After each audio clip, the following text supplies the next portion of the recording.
My wife said she was going to a karaoke bar with her girlfriends. I knew her best male friend from the bank would be there.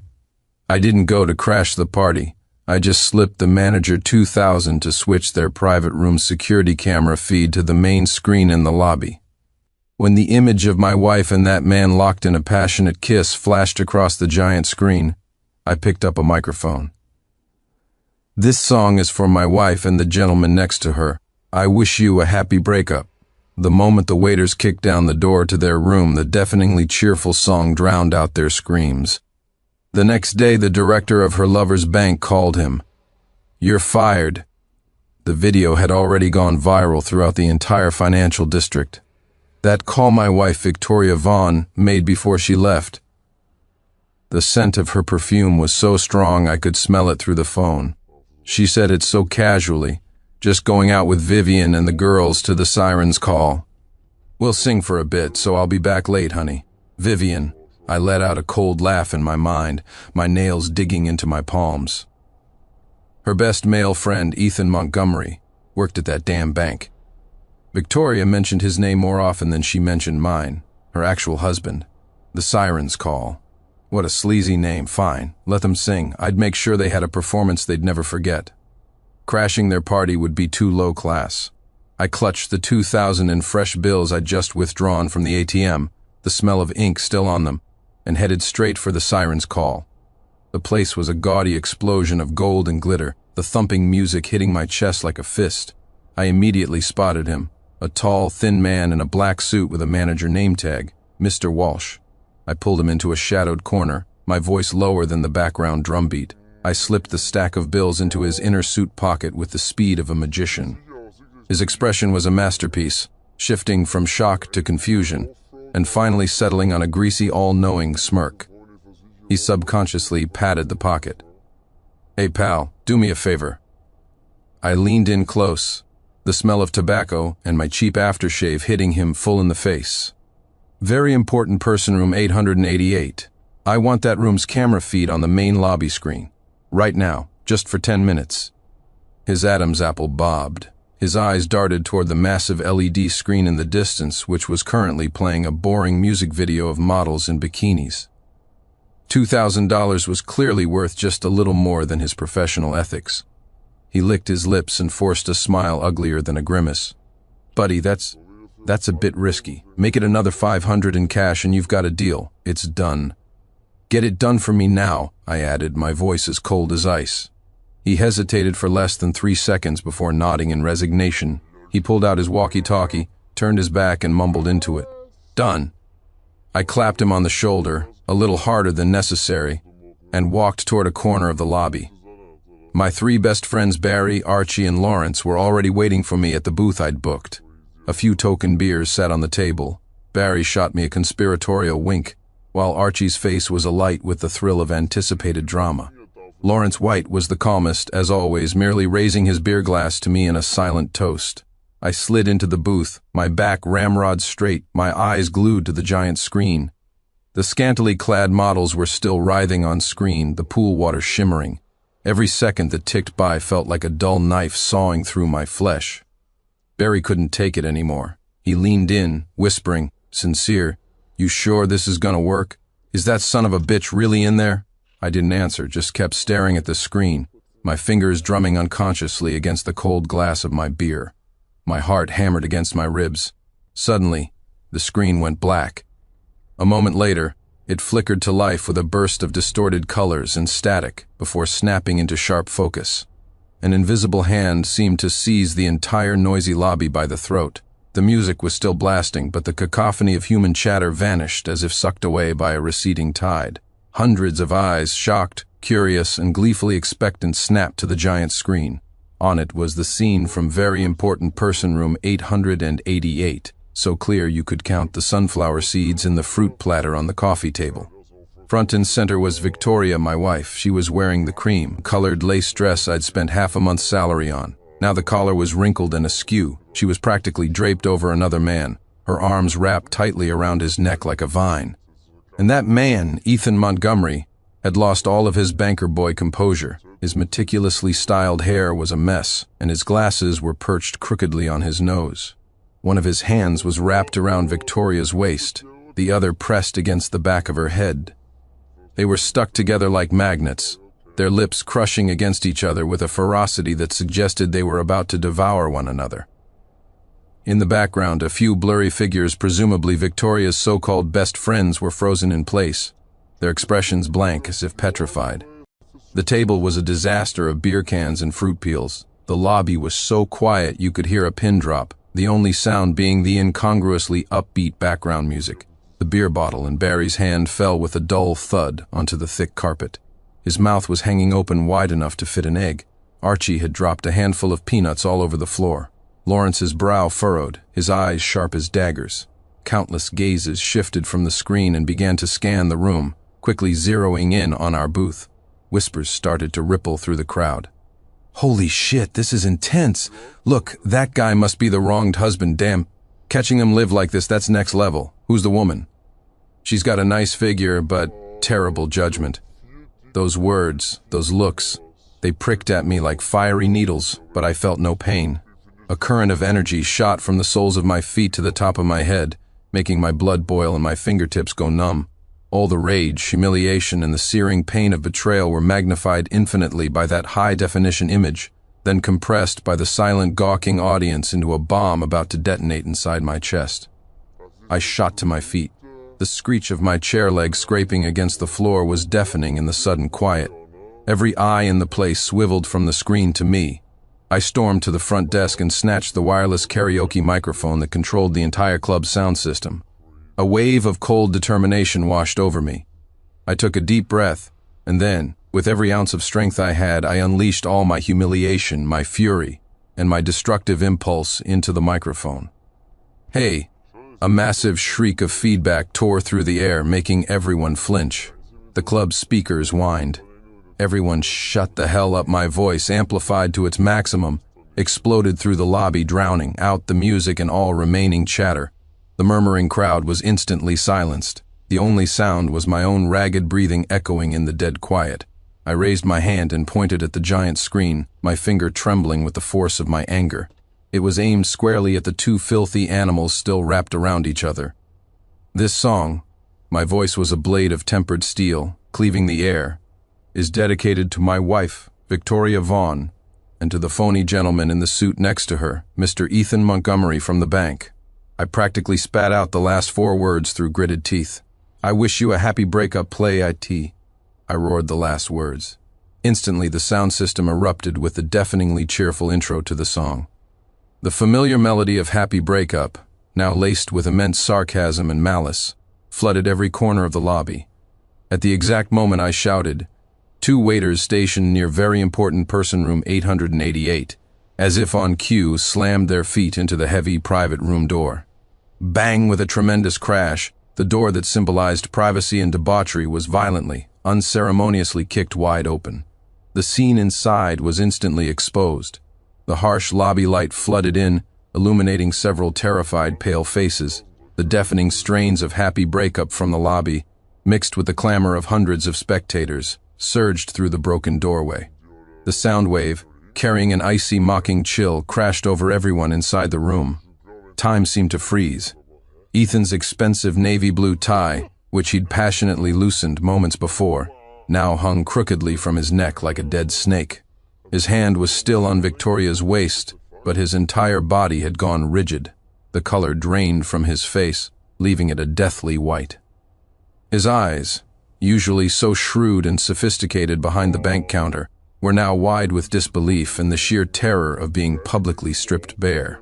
He opened his mouth, but no sound came out. His glasses were even more askew, his pupils constricting in utter horror. Victoria's state was even more pathetic. She convulsed violently and let out a short, sharp sob, like a chicken being strangled.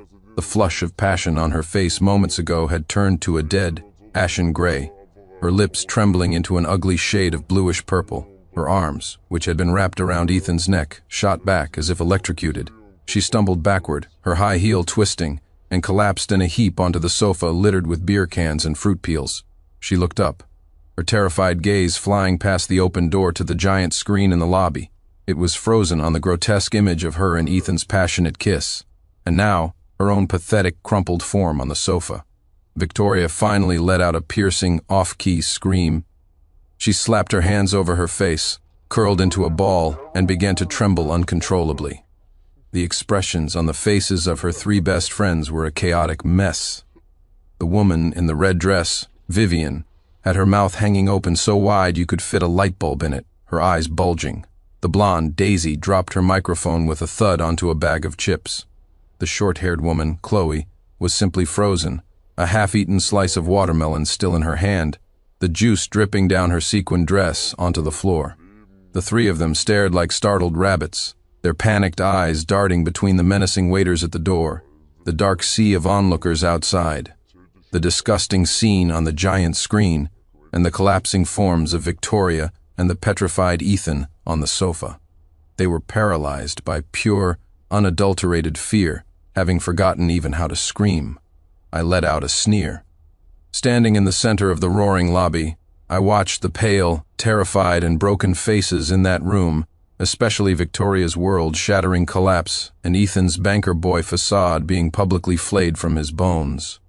An indescribable feeling of exhilaration, like molten lava, burst through the dams of my rage and surged through my entire body. Vindication. This felt so damn good it sent shivers down to my very bones. It was more refreshing than chugging an ice-cold beer on a sweltering day, more liberating than a decade of suppressed anger finally unleashed. The respectable images they had so carefully maintained, the stolen pleasures they enjoyed behind my back, I had personally torn it all to shreds in this single moment, exposing them to hundreds of staring eyes, grinding them to dust under the deafening sound of this blessing. Sincere, you're a goddamn badass. Barry was the first to roar, his face beat red. He slammed his hand on the table, making the beer bottles rattle. He waved his thick arms, spittle flying. That's how you do it, fucking destroy that cheating couple. Archie didn't say anything, but his usually playful face was flushed with excitement. He stared intently at the private room, his eyes shining dangerously. He picked up a full glass of beer and downed it in one go, his Adam's apple bobbing furiously, as if trying to quench a burning fire within him, or perhaps just cheering on the spectacle. Lawrence remained the calmest. A cold, knife-like smile touched his lips. He slowly pulled his phone from his pocket, unlocked it, and silently aimed the camera at the gaping doorway of very important person room 888, precisely capturing every wretched moment inside. His fingers tapped on the screen he was clearly recording. The crowd's mood was now fully ignited. Happy breakup. Wish you happiness, you can find someone better. Sounded belting out, following the melody from the speakers. The singing was off-key but filled with malicious glee. Go on, keep kissing, why'd you stop? Hey, isn't that Mr. Montgomery from the bank? Look at him, always acts so high and mighty, but he's a real freak. What's that woman crying about? She seemed to be having a great time a minute ago. Get a picture posted on social media. Heckles, whistles, the clicking of phone cameras, and gleeful laughter merged into a massive torrent of sound. It surged with the melody of Happy Breakup into that small private room, ruthlessly scouring every inch of space, threatening to drown and tear apart everyone inside. Victoria's screams were long lost in the overwhelming wave of noise. She huddled in a corner of the sofa, shaking like a leaf, her hands clamped over her face. Muffled, desperate sobs escaped through her fingers. She was as pathetic as a broken doll tossed in the mud. Ethan finally snapped out of his thunderstruck stupor. The immense humiliation felt like 1,000 red-hot needles stabbing into every nerve. He jolted awake, his pale face instantly turning a deep liver red. Veins bulged on his forehead and neck. He raised a hand so violently he almost knocked his own glasses off, trying with all his might to slam the damn door shut. Close it, close the goddamn door, he roared, his voice distorted by pure rage and terror. But the two waiters who had kicked the door in stood like statues at the entrance, their faces blank. One of them, a burly man, deliberately leaned his shoulder against the doorframe, making Ethan's frantic shoves completely useless. The door didn't budge an inch. The waiter's eyes were cold, tinged with an almost imperceptible disdain. Get out of the way, do you hear me? Ethan was completely unhinged, his bloodshot eyes glaring at the waiters like a gambler who had lost everything. He reached out to shove them. Sir, please calm down, the bouncer-like waiter finally spoke, his voice flat but carrying an unshakable authority. He took a small step forward, his powerful body forming an invisible wall that forced Ethan back. Ethan was trembling with rage at the man's attitude but didn't dare to actually attack him. Just then, a series of sharp clicks echoed through the hall. Blinding flashes from phone cameras lit up like lightning from every corner of the lobby, mercilessly illuminating Ethan's shame-twisted face. The onlookers, holding up their phones, were ruthlessly documenting the banker's most disgraceful moment. Ethan let out a broken howl. He threw his arm up to shield his face and recoiled as if electrocuted, stumbling backward into the coffee table. The expensive suit was instantly smeared with sticky cream and fruit jam from the platter, a complete mess. He was like a monkey, stripped bare and thrown into a public square, desperately trying to dodge the ubiquitous cameras. He finally scrambled into a corner of the sofa next to Victoria, burying his face in his hands, shaking even more violently than she was. The dignity of the banking elite was ground into dust. The other 3 women in the room finally had their own meltdowns. "Stop taking pictures, please. Stop, Vivian." The woman in red finally reacted, screaming through her tears. She tried to pull the heavy curtains, but they were decorative and fixed in place. Frantic, she tried to grab the microphone Daisy had dropped, intending to smash the cameras, but Daisy shoved her away. Daisy was in a daze. Staring at the dark crowd and the flashing lights, her eyes were unfocused. "It's over," she mumbled to herself. "It's all over." Her perfectly coiffed hair was a mess, and the watermelon juice stains on her sequin dress looked like ugly patches. Chloe, the short-haired one, had the most direct reaction. She screamed, dropped to the floor, and curled up into a ball behind the sofa, only the top of her trembling head visible. The watermelon slice was long gone. The private room had become an island of despair, besieged and observed. The sounds of breakdown crying, angry roars and helpless pleas mingled with the thunderous chorus of happy breakup and the jeering whistles from outside, creating a grotesque and cruel symphony. And I stood at the center of it all, feeling the gazes from every direction, some sympathetic, some admiring, but most of them just thrilled to have witnessed such a spectacular show. That destructive sense of satisfaction, like the strongest liquor, coursed through my veins. This public execution had only just begun. I stood in the eye of the storm, my gaze locked on the pathetic pair in the private room. Barry was still pumping his fist, cursing a blue streak. Archie chugged another beer, his eyes gleaming. Lawrence held his phone steady, the screen's cold light reflecting on his impassive face as his camera captured every detail, especially Ethan's twisted, flash-bleached face. The crowd's laughter and camera clicks grew louder. Someone started clapping in rhythm with the music, chanting, "Happy breakup, happy breakup." Each chant was like an invisible slap across the faces of the 2 in the room. Just then, a man in a Hawaiian shirt with slicked back hair, probably some low-level floor manager, pushed through the crowd with several tough-looking men in security uniforms. He was sweating, trying to get to the private room. "What the hell are you doing?" he yelled at the 2 waiters guarding the door. "Close the door, cut the feed. Have you all gone insane?" His goons started to move forward, but the 2 waiters didn't budge, merely glancing instinctively toward our booth. Lawrence didn't even look up. His fingers flew across his phone screen.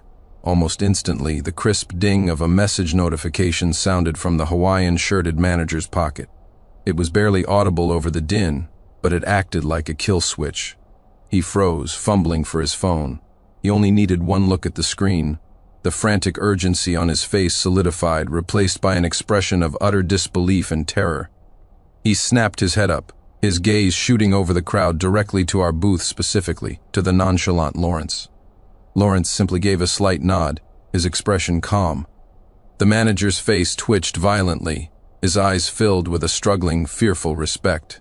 He stared at his phone, then back at Lawrence, then at the wretched couple in the room and the out-of-control situation. After a few agonizing seconds, he seemed to deflate completely. His shoulders slumped. He gave a reluctant nod at his phone, and then waved his hand dismissively, signaling his goons to back down. He wasn't touching this. The goons looked at each other, confused, but obeyed, retreating into the shadows. The manager, Rico, lowered his head like a defeated rooster and slunk away, not daring to look at the room again. This silent power play didn't go unnoticed by the sharper members of the audience. The raucous jeering was now peppered with whispers of awe and speculation. "Whoa, did you see that? The manager just backed down. Damn, who are those guys in the booth?" He shut that manager down with one look. "Seriously, don't mess with them. That Ethan guy really picked the wrong person to screw over. Serves him right for messing with another man's wife." These whispers, like tiny poison darts, found their way into Ethan's ears. Through the gaps in his fingers, his bloodshot eyes saw the manager retreat, then snap toward our booth, fixating on Lawrence's emotionless face. The fear and humiliation in his eyes were instantly replaced by a deeper despair and a venomous hatred. He began to shake even more violently. Suddenly, Ethan let out an animalistic roar. He shot up from the sofa like a rabid bull, his eyes red, and charged mindlessly toward the door. He had to escape this hell. He had to tear apart those gawking, camera-wielding vultures. "Stop him," Barry yelled, grabbing an empty beer bottle to charge forward. But the waiters at the door were faster. The burly one's eyes narrowed. Just as Ethan got within a few feet, he pivoted, and his right leg shot out in a flash. Thump. A clean, efficient leg sweep. Ethan's forward momentum was completely broken. Inertia sent him flying, and he landed face first on the marble floor with a sickening thud. The sound made teeth ache. Ethan lay motionless. A few seconds later, he twitched like a dying fish. Blood gushed from his nose, staining the expensive marble. His perfectly styled hair was ruined, matted with dust. His glasses had flown off, one lens shattered, the frame bent, lying forlornly a few feet away. He tried to push himself up, but his arms trembled too violently. After a moment of stunned silence, someone let out a choked laugh.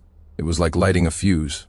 The entire lobby exploded in a tsunami of hysterical laughter, filled with naked mockery, contempt, and the sheer joy of watching a clown show. He face-planted. "So this is the banking elite? Damn, that was a perfect 10. Get a picture of his new look. The flashes intensified, zeroing in on the pool of blood and the pathetic figure struggling on the floor. The sudden violence shocked Victoria out of her tears. She stared blankly at Ethan's crumpled form, her eyes empty, as if the last pillar of her support had been kicked out from under her. I watched it all coldly. Ethan's miserable state didn't evoke a shred of pity in me, only the cold confirmation that he was finished. His respectability, his dignity, his future, the moment he hit that floor, they were shattered along with his glasses, ground into the dirt. This public execution was exceeding all my expectations. The deafening laughter continued to echo through the lobby, like countless rough hands grinding away the last vestiges of dignity from the couple in the room. Ethan lay on the cold marble floor like a spineless dog, his nosebleed spreading into a glaring red stain. After a few futile struggles, he gave up, burying his face in his arms. His body was racked with violent tremors of humiliation, and he let out the muffled bestial whimpers of a broken animal. Victoria was slumped on the sofa, her gaze vacant as she stared at the figure on the floor, her soul seemingly ripped from her body, leaving only an empty shell. The relentless, cruelly cheerful melody of Happy Breakup played on. Just then Daisy, the blonde in the sequin dress who had been screaming in the room, seemed to crack under the immense pressure. She scrambled out from behind the sofa, tears still streaking her face, but her eyes held a wild, desperate look. She ran to the doorway, ignoring the prone Ethan, and shrieked at the dark crowd outside. "It wasn't our fault. It had nothing to do with us. It was Victoria. She's the one who insisted on bringing Ethan. She said her husband was a useless coward who didn't understand her. She and Ethan have been together for a long time. They even said tonight they were going to." Her words were partially drowned out by the music and laughter, but the key phrases came through loud and clear. "You bitch! Shut your mouth, Victoria," as if stabbed by a poison needle snapped out of her stupor. She let out a piercing, broken shriek and lunged toward the door, trying to cover Daisy's mouth. But her legs were weak, her heel twisted, and she too collapsed onto the floor, landing just a foot away from Ethan. Equally pathetic. Daisy flinched, but now that the words were out, she decided to go all in. She pointed a trembling finger at the heap that was Victoria. It was her. She initiated everything. "Ethan," he was just confused for a moment. "Please stop taking pictures." "Stop," she cried, waving her arms uselessly, trying to block the sea of phone cameras. This pathetic blame shifting and backstabbing was like pouring gasoline on a fire. "Wow, fake friends at their finest. Did you hear that?" She called her own husband a useless coward, confused for a moment. They were practically eating each other's faces off. Who's she kidding? Get it all on camera.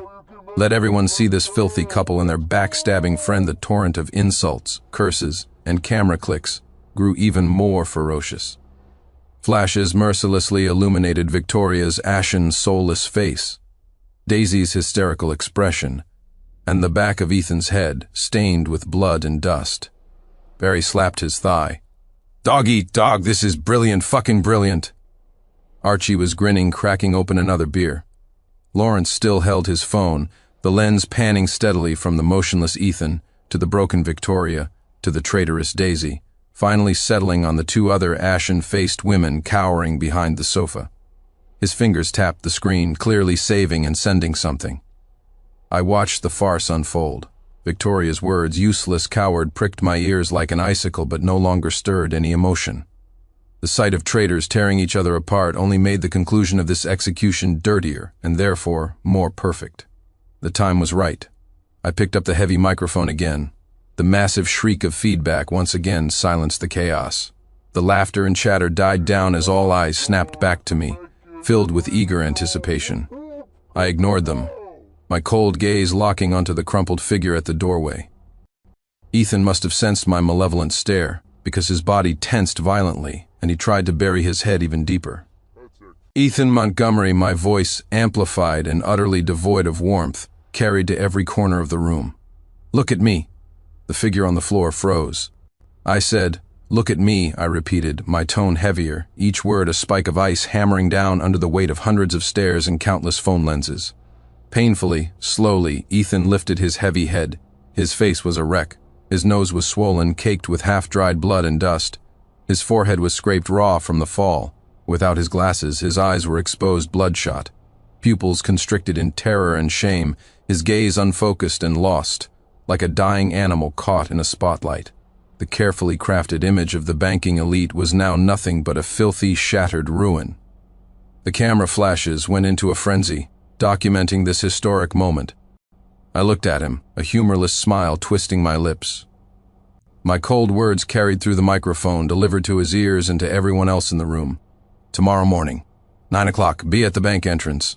Make sure you're wearing your pathetic suit. Your director will be there to greet you personally." My words were like a ladle of ice water thrown into a vat of boiling oil. The crowd erupted. "The director? Holy shit, he's not done a public execution. Part 2 at the bank tomorrow, quick. Record this, post it. I'm so going to be there tomorrow that Ethan guy is screwed. He's going to lose his job for sure. Forget his job after this video gets out. He's finished and the entire financial industry serves him right. Payback's a bitch." The crowd was in a frenzy. The roar of excitement and schadenfreude threatened to tear the roof off. Ethan's eyes widened to their absolute limit. The last spark of light in his pupils flickered and died. He stared at me, his lips trembling violently, a gasping, wheezing sound escaping his throat. He couldn't form a single word. The expression on his face was a million times more hopeless than when he'd hit the floor. The bank that was his last fortress, the source of his status and respectability. And I had just announced to the world that I was about to tear it down. A strangled, inhuman sound escaped his throat. His body convulsed, his head lolled to the side, and he passed out cold. Ethan Victoria let out a heart-wrenching scream and scrambled over to him, uselessly shaking his limp body. I watched, my face a mask, my heart a frozen desert. "Fainting? This is only the beginning. Let's go," I said, putting down the microphone. My voice was quiet, but my three friends heard me clearly. Barry smacked his lips, still wanting more. "We're leaving now? The show's just getting good." Archie looked reluctantly at the chaotic scene. Lawrence had already pocketed his phone. "The climax is tomorrow," he said calmly. I turned and walked away. The crowd parted from me automatically. As I passed, their looks were filled with awe, curiosity, and a faint, new trace of fear.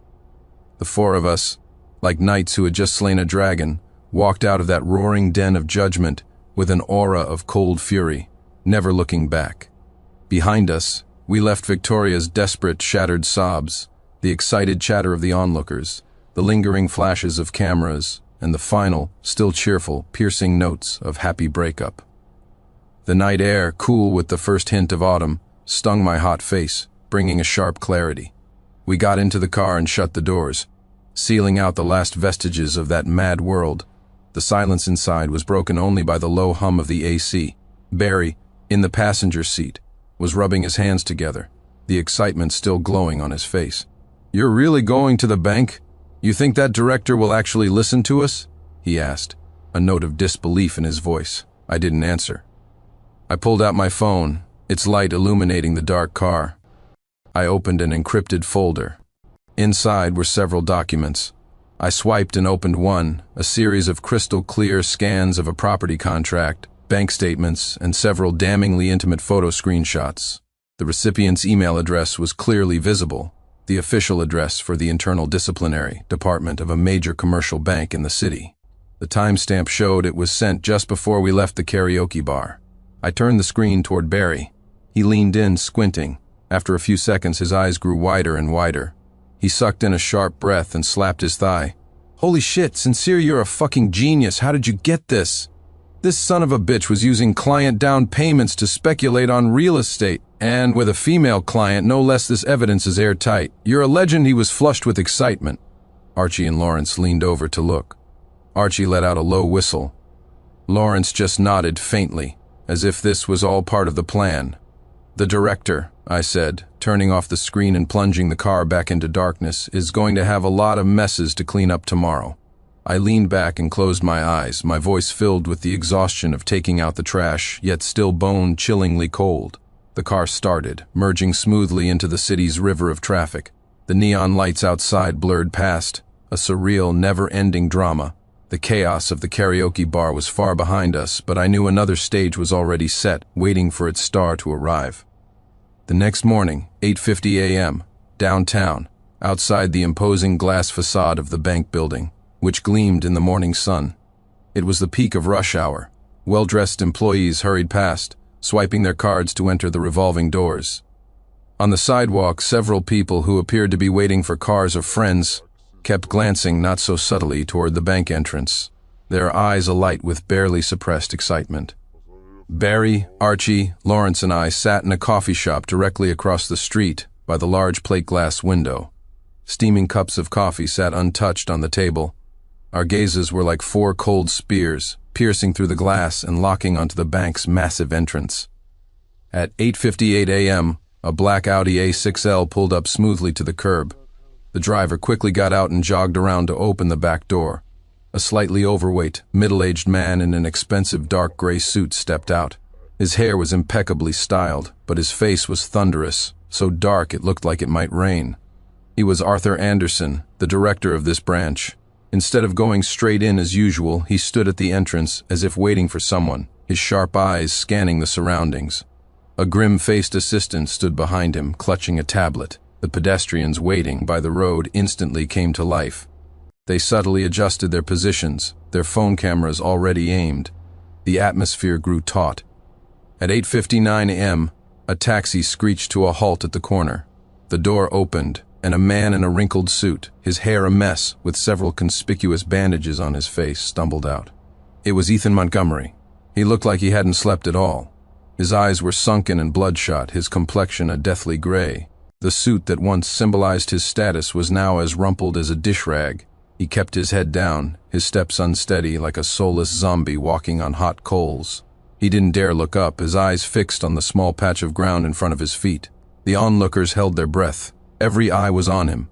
Phone cameras zoomed in silently. Ethan shuffled his way to the bank entrance and saw the stone-faced Director Anderson waiting for him. His body went rigid. He froze, instinctively wanting to turn and run, but his body wouldn't obey. Sheer terror seized him, choking the air from his lungs. Director Anderson saw him. His grim face darkened further at the sight of Ethan's pathetic state. The fury in his eyes was about to erupt, but it was overshadowed by the immense humiliation of this public spectacle. He took a deep breath, visibly trying to contain a volcano. The clock struck 9 a.m. Director Anderson didn't move. He didn't enter the bank. He didn't say a word. He just stood there, in full view of everyone, under the silent focus of countless phone cameras, his gaze like two red-hot pokers burning into Ethan. It was a look of utter disappointment, cold fury, and undisguised public disgust, as if Ethan weren't his once capable subordinate but a piece of stinking garbage that needed to be disposed of immediately.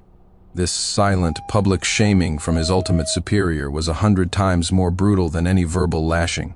Ethan began to tremble violently. He couldn't bear the weight of that gaze. His legs gave out, his knees buckled, and as if all his bones had been removed, he collapsed, kneeling on the cold, hard marble steps of the bank. Thump. He bowed his head, his shoulders shaking, and let out a muffled, desperate sob. He was a broken dog, his spine snapped, completely shattered at the threshold of the bank, under the watch of his director and the lenses of 100 cameras. Click, click, click, click, click, the sound of camera shutters, no longer suppressed, exploded like popping corn. Flashes went off in a continuous wave. The onlookers dropped all pretense and rushed forward, phones held high, madly filming the kneeling, broken Ethan and the stone-faced, ice-eyed director Anderson. "Oh my God, he's kneeling, did you get that? Quick, send it to the group." That look on Director Anderson's face, it's murder. Ethan Montgomery is socially dead. His career is over. Forget his career. Once this video is out, he'll be a pariah in the entire financial world. The chatter swelled into a tidal wave. Director Anderson looked at the inhuman wreck kneeling before him, a muscle in his jaw twitching. The last trace of pity in his eyes was replaced by ice. He didn't spare Ethan another glance, as if the sight of him was too foul. He spun around and barked at his assistant. "Notify HR. Begin termination procedures immediately. And tell security to get this thing out of here. I don't want it dirtying the bank's entrance." His voice wasn't loud, but it carried clearly to those nearby. Without another word, Director Anderson walked briskly through the revolving doors and disappeared. The assistant immediately began speaking urgently into a walkie-talkie. 2 security guards quickly emerged. They didn't even look at the sobbing figure on the ground. One on each side, they roughly grabbed Ethan's limp arms and dragged him up like a sack of trash from the cold marble steps. Ethan offered no resistance, a limp doll with his head hanging low, his feet dragging on the ground. The guards hauled him, under the scrutiny of countless cameras and contemptuous stares, to a generic internal service vehicle parked at the curb. The door was pulled open, and Ethan was unceremoniously shoved into the back seat. The car sped off and disappeared around the corner, leaving behind nothing but an invisible stain on the bank's reputation, and a crowd of people excitedly sharing their videos. In the coffee shop, Barry chugged his now cold coffee. That son of a bitch is toast, completely and utterly finished. Let's see him act so high and mighty now. Archie was laughing as he scrolled through his phone. "The video's gone viral. It's all over my group chats. Banking elite kneels in public, dragged away by security." What a headline. Lawrence calmly set down his cup and looked at me. "What about Victoria?" I picked up my phone. The screen showed a recently rejected call from Victoria and over a dozen unread messages. I opened them. It was all from her. "Sincere, I was wrong. I was so wrong. Please forgive me this one time. It was all Ethan. He seduced me. He forced me. I saw the videos. I know you're angry. Can we just go home? I'll do anything you say. Please just answer the phone. Let's talk about this. For the sake of all our years together, do you really have to be so cruel? Do you have to destroy me? Say something. What the hell do you want?" The last few messages had shifted from begging to hysterical sobs and accusations. I stared at them, feeling nothing. Betrayal is a poisoned knife. Once it's in, the wound never heals, it just rots. I calmly closed the messages and found the number for Mr. Peterson in my contacts. I dialed. "Mr. Peterson, it's me." My voice was steady. "Is everything ready?" "Mr. Clark." His professional voice came through the line. "Everything is in order. The divorce agreement, the asset division details with special notation of the preliminary evidence you provided regarding potential asset transfers by your wife, the lawsuit filing based on gross misconduct, and the special notice you requested. They are ready for delivery at any time." "Good." I looked up, my gaze passing through the cafe window, as if seeing the world that was about to be completely destroyed. "You have the address. Serve them now, understood. They will be delivered immediately." I hung up. The sun outside was bright, reflecting dazzlingly off the bank's glass facade. The streets were bustling, the world kept spinning, but I knew that for some people their world had already collapsed last night, with no possibility of ever being rebuilt. The car stopped in front of the apartment building I once called home. I stepped out, my feet landing with a dull thud on the pavement. Barry, Archie, and Lawrence followed behind me like a silent wall. The key turning in the lock was unnaturally loud in the quiet hallway. The living room was a disaster. Cushions were on the floor. The coffee table was littered with empty liquor bottles and crumpled tissues. Victoria was huddled on the sofa, looking like a drowned bird. She was still wearing last night's stained cream-colored lace dress. Her hair was greasy and matted to her face, her eyes sunken and swollen. At the sound of the door, she looked up. When she saw me, her empty eyes flared with a desperate, last-ditch glimmer of hope. "Sincere," she croaked, trying to stand but collapsing back onto the sofa. "You're finally back. I was wrong, I know I was wrong. Please forgive me. Can we start over?" she babbled, fresh tears streaming down her filthy cheeks. I didn't look at her. My eyes fell on a thick manila envelope lying on the glass coffee table, sealed with the prominent red stamp of a law firm. Next to it was a plain white envelope with no markings. Mr. Peterson was efficient. I walked over, picked up the heavy manila envelope, and without a glance, flicked my wrist. It landed with a soft thud on the sofa in front of her. Victoria flinched at the sound, her terrified eyes fixed on the red seal. What is this?" she stammered, a terrible premonition in her voice. "Sign it," I said, my voice flat. "You have 3 days to get your things and get out." The last bit of color drained from Victoria's face. She stared at me in disbelief, her lips trembling. "Divorce? You want to divorce me? For one mistake? Sincere, we've been married for years. How can you be so heartless?" She lunged at me, trying to grab my arm. I sidestepped easily, and her tear and filth-stained hand grazed my sleeve before she fell, sprawling onto the rug. "One mistake?" I looked down at her, my eyes like chips of ice. "When you were busy sucking face with another man, did you think about our marriage then? When you were calling your husband a useless coward, Where was your heart then?" My voice was low, but every word was a knife. Victoria's body shuddered. She looked up, the last trace of pleading in her eyes replaced by venom. "It's your fault," she shrieked. "All you ever cared about was your stupid job. Did you ever care about me? What did you ever give me?" "Ethan, at least he paid attention to me. He bought me bags. What do you have besides your pathetic salary? You useless coward. You ruined me. You ruined everything," she screamed, a hysterical madwoman. Behind me, Barry frowned. Archie spat on the floor. Lawrence remained impassive. I looked at her ugly, hysterical face, and the last flicker of any emotion I had for her evaporated. I bent down and picked up the plain white envelope from the coffee table.